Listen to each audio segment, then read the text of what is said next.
اعوذ باللہ من الشیطان الرجیم بسم اللہ الرحمن الرحیم۔ السلام علیکم پیارے بہن بھائیوں، گولڈن لائنز میں آپ کو خوش آمدید کہتا ہوں۔ اللہ پاک سے دعا ہے آپ کو عافیت کے سائے میں رکھے۔ پیارے دوستو، نبی کریم صلی اللہ علیہ وآلہ وسلم کا ارشاد پاک کن جگہوں پر جھوٹ بولنا جائز ہے؟ پیارے دوستو، جھوٹ ام الخبائث یعنی تمام برائیوں کی جڑ ہے، کیونکہ اس سے معاشرے میں بے شمار برائیاں جنم لیتی ہیں۔ نبی کریم صلی اللہ علیہ وآلہ وسلم ارشاد پاک فرماتے ہیں کہ صدق کو لازم کر لو، کیونکہ سچائی نیکی کی طرف لے جاتی ہے اور نیکی جنت کا راستہ دکھاتی ہے۔ آدمی برابر سچ بولتا رہتا ہے اور سچ بولنے کی کوشش کرتا رہتا ہے، یہاں تک کہ وہ اللہ کے نزدیک صدیق لکھ دیا جاتا ہے۔ اور جھوٹ سے بچو، کیونکہ جھوٹ فجور کی طرف لے جاتا ہے اور فجور جہنم کا راستہ دکھاتا ہے۔ آدمی جھوٹ بولتا رہتا ہے، جھوٹ بولنے کی کوشش کرتا رہتا ہے، یہاں تک کہ اسے اللہ کے نزدیک کذاب لکھ دیا جاتا ہے۔ نبی کریم صلی اللہ علیہ وآلہ وسلم کا ارشاد پاک ہے کہ جو شخص جھوٹ بولنا چھوڑ دے تو میں اس کے لیے ایک مکان کا ضامن ہوں جو اس کے لیے جنت کے کنارے پر بنایا جائے گا۔ جس نے جھگڑا کرنا چھوڑ دیا اور وہ حق پر ہے، یعنی حق پر ہونے کے باوجود جھگڑا نہیں کرتا، اس کے لیے جنت کے وسط میں مکان بنایا جائے گا۔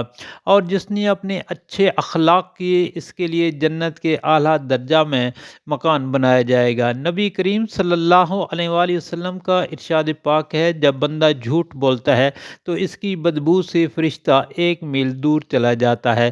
مزید فرمایا کہ بڑی خیانت کی بات یہ ہے کہ تو اپنے بھائی سے کوئی بات کہے اور وہ تجھے اس میں سچا جان رہا ہے اور تو اس سے جھوٹ بول رہا ہے۔ نبی کریم صلی اللہ علیہ وسلم کا فرمان مبارک ہے کہ مومن کی طبع میں تمام خصلتیں ہو سکتی ہیں، مگر خیانت اور جھوٹ یعنی دونوں چیزیں ایمان کے خلاف ہیں۔ مومن کو ان سے دور رہنا بہت ضروری ہے۔ ایک دفعہ نبی کریم صلی اللہ علیہ وآلہ وسلم سے صحابہ کرام نے پوچھا کہ مومن بزدل ہو سکتا ہے؟ آپ صلی اللہ علیہ وسلم نے فرمایا ہاں۔ پھر عرض کیا گیا کیا مومن بخیل ہو سکتا ہے؟ آپ نے فرمایا ہاں۔ پھر پوچھا گیا کیا مومن کذاب ہو سکتا ہے یعنی جھوٹا ہو سکتا ہے؟ فرمایا نہیں، لیکن اس کے باوجود 3 جگہیں ایسی ہیں جہاں پر جھوٹ بولنا جائز ہے۔ آدمی اپنی بیوی سے بات کرے تاکہ اس کو راضی کر لے اور وہ اپنی بیوی کو خوش کر سکے۔ میاں بیوی میں سے ہر ایک کے لیے یہ جائز ہے کہ وہ ایک دوسرے کو خوش کرنے کے لیے ایسی بات کہہ دیں جو خلاف واقعہ ہو۔ مثلا دونوں میں سے کوئی دوسرے سے یہ بات کہ میں تم سے بے انتہا محبت کرتا ہوں تو یہ جائز ہے، خواہ اس کے دل میں محبت نہ بھی ہو۔ نمبر 2، جنگ میں جھوٹ بولنا تاکہ دشمن کو پسپا کیا جا سکے اور اسلامی لشکر کو کسی بڑے نقصان سے بچایا جا سکے۔ جنگ کے دوران اپنے مقابل کو دھوکہ دینا جائز ہے، اس طرح جب ظالم ظلم کرنا چاہتا ہو اس ظلم سے بچنے کے لیے بھی جھوٹ بولنا جائز ہے۔ اور نمبر 3، لوگوں کے درمیان صلح کرانے کے لیے جھوٹ بولنا جائز ہی نہیں بلکہ ضروری ہے، تاکہ 2 مسلمان بھائیوں کے دل میں نفرت کو محبت میں بدلا جا سکے۔ 2 لوگوں کے درمیان صلح کرانے کے لیے جھوٹ بولنا، ایک کے سامنے یہ کہہ دے کہ وہ تمہیں اچھا جانتا ہے، تمہاری تعریف کرتا تھا، یا اس نے تمہیں سلام کہلا بھیجا ہے، اور دوسرے کے پاس بھی اس قسم کی باتیں کرے تاکہ دونوں میں عداوت ختم ہو جائے اور صلح ہو جائے۔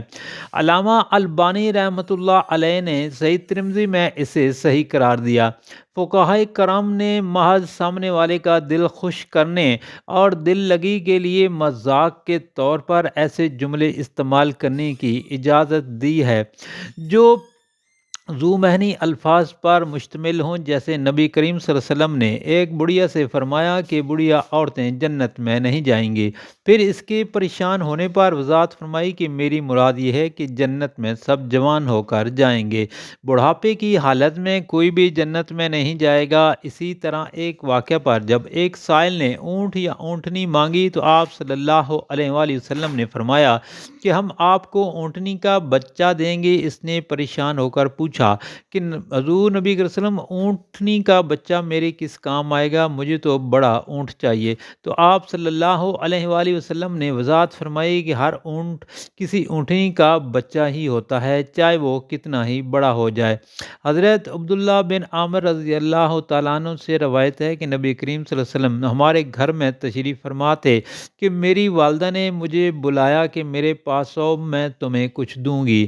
آپ نے فرمایا کیا چیز دینے کا ارادہ ہے؟ انہوں نے کہا کھجور دوں گی۔ تو آپ نے ارشاد فرمایا تو اگر کچھ نہ دیتی تو یہ تیرے ذمہ جھوٹ لکھا جاتا۔ ایک حدیث شریف میں ہے، نبی کریم صلی اللہ علیہ وسلم نے ارشاد پاک فرمایا کہ تجارت کرنے والے فاجر ہوتے ہیں، مراد یہ ہے کہ عموماً ایسے ہوتے ہیں۔ لوگوں نے پوچھا یا رسول اللہ صلی اللہ علیہ وسلم وہ کیسے، کیا بے حرام ہے؟ فرمایا نہیں، حرام تو نہیں بلکہ حلال ہے، لیکن یہ لوگ جھوٹ قسمیں کھاتے ہیں اور گناہگار ہوتے چلے جاتے ہیں اور بات بات پر غلط بیانی سے کام لیتے ہیں۔ حضرت عائشہ صدیقہ رضی اللہ تعالی عنہا فرماتی ہیں کہ بعض لوگوں نے نبی کریم صلی اللہ علیہ وسلم سے کہنوں کے متعلق سوال کیا، آپ نے فرمایا کہ وہ کوئی چیز نہیں ہے۔ لوگوں نے عرض کیا یا رسول اللہ صلی اللہ علیہ وسلم، بعض اوقات وہ ایسی بات بتاتے ہیں جو درست ثابت ہوتی ہے، تو آپ صلی اللہ علیہ وسلم نے فرمایا کہ وہ درست بات جنات کی طرف سے ہوتی ہے، جسے وہ کاہن کے کان میں ڈال دیتے ہیں، جیسے ایک مرغ دوسرے مرغ کے کان میں آواز پہنچا دیتا ہے اور پھر کاہن اس سے 100 سے زیادہ جھوٹ ملا لیا کرتا ہے۔ حضرت ابو سعید خدری رضی اللہ تعالی عنہ سے روایت ہے کہ میں نے نبی کریم صلی اللہ علیہ وآلہ وسلم کو یوں دعا کرتے دیکھا کہ اے اللہ، میرے دل کو نفاق اور نفس کو برائی سے اور زبان کو جھوٹ سے محفوظ رکھ۔ نبی کریم صلی اللہ علیہ وآلہ وسلم کا ارشاد پاک ہے، اگر تم میری 6 باتوں پر عمل کر لو تو میں تمہیں جنت کی ضمانت دیتا ہوں۔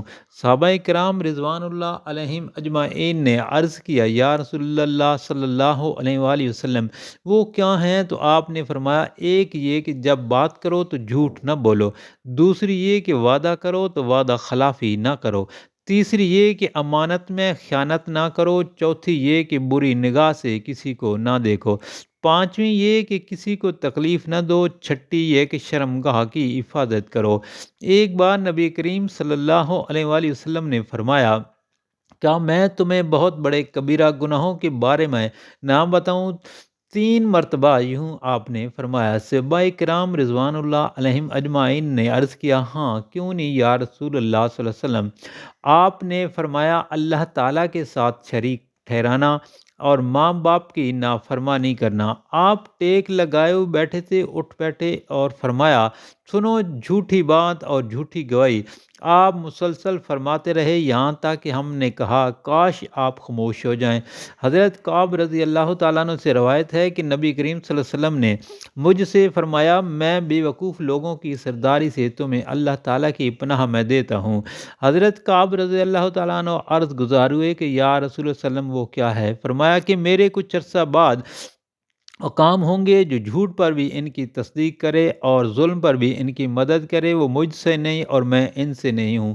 وہ حوض کوثر پر میرے پاس نہیں آ سکیں گے جو ان کے پاس نہ جائے، جھوٹ پر ان کی تصدیق نہ کرے اور ظلم پر ان کی مدد نہ کرے، تو ایسے لوگ مجھ سے ہیں اور میں ان سے ہوں، اور یہی لوگ ہیں جو حوض کوثر پر میرے پاس ہوں گے۔ اللہ تعالیٰ سے دعا ہے نبی کریم صلی اللہ علیہ وسلم کے فرمان پر عمل کرنے کی توفیق عطا فرمائے، آمین۔